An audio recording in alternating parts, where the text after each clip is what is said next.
Ishuri Institut Philipos Mardone Nyamirambo mu mujyi wa Kigali ni rimwe mu yita by'umwihariko ku bana bafite ubumuga bwo kutumva no kutavuga.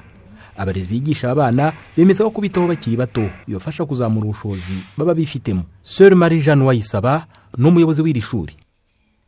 Umwana iyo tumufasha akiri mutoya rwose biradufasha nawe bikamufasha. Iyo umuntu amuzanyira ari mukuru afite nk'imyaka 12 ukamujyana muri maternité cyangwa se ukamushyira no mu wa mbere nawe agira complexe yuko wamukoraho. Icyo twasaba ababyeyi bagifite bana nk'abo bana mu rugo twabasaba ko bakumva ko abo bana n'abana nk'abandi.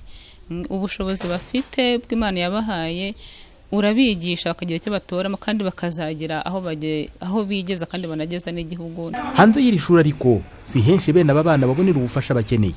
Ibi nibe byatumye umunyarwanda wavukiye mu gihugu cy'Ububirigi Jimmy Swarens atekereza kugira icyo akora muri uru rwego. En Europe, lorsque une mère met au monde un enfant, s'il est sourd, qu'est-ce qu'elle fait? Eh bien, il y a des structures Ni Burayi iyo umugore abyaye umwana utavuga haba hari inzego zimufasha gukora mu buryo bwuzuye akabasha kwiga akoresheje ururimi rw'amarenga, ariko hano i Kigali isi ko bimeze. Kwiga bishoboka gusa guhera mu mashuri abanza, ariko se umwana abaho gute mu gihe agitegereje iyo myaka? Kugera mu myaka 6 akiri mu rugo abatakaje igihe kinini cyane. Kugira ngo afashwe kwiga rero hakenewe irerero cyangwa ishuri ry'inshuke bikoresha ururimi rw'amarenga. Nibyo rero ngerageza gukora hano. Alors pour sa scolarité, je pense que c'est bien qu'il y ait une crèche, une maternelle aussi en langue des signes. Et c'est ce que j'essaye de mettre en place ici. Jimmy Swarens kandi avuga ko mu bihugu byateye imbere abafite ubumuga bakora byinshi mu rwego rwo kwidagadura igitekerezo afite na hano mu Rwanda. En Europe, je travaillais avec des personnes sourdes et des personnes entendantes ensemble. Nous faisions du théâtre ensemble. Donc Iburayi nakoraga ikinamico n'abafite ubumuga bwo kutumva hamwe n'abatabufite. Nibyo nshaka rero gukora na hano. Gutumira abafite ubumuga bwo kutavuga tugakora n'ikinamico bakabasha guhanga bifashishije ururimi rw'amarenga. À travailler avec moi et à créer des spectacles en langue des signes.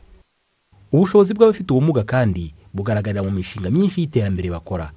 Rumwe mu ngero zifatika ni koperative y'abadozi b'imyenda mu murenge wa Kanombe mu mujyi wa Kigali. Kuva muri 2014 iyi koperative yahuje abafite ubumuga bwo kutumva no kutavuga bose hamwe 20. Pelagie Muhorakeye ayobora iyi koperative.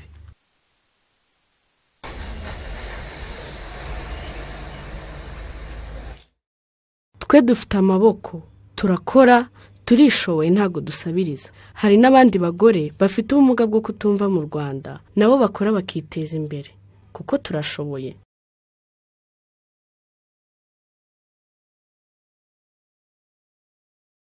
Abagize iyi koperative ariko ngo baracyahura n'imbogamizi zo kubura ababagurira bitewe n'uko abenshi mu babagana baba batazi ururimi rw'amarenga bo bakoresha. Kwakira abana bafite ubumuga bwo kutumva no kutavuga no kubafashiriza mu mashuri yabigenewe ni igikorwa gikwiye kurushaho gushyigikirwa kuko bibafasha kuzamura ubushobozi bifitemo no gutsinda neza mu byiciro bikurikiraho.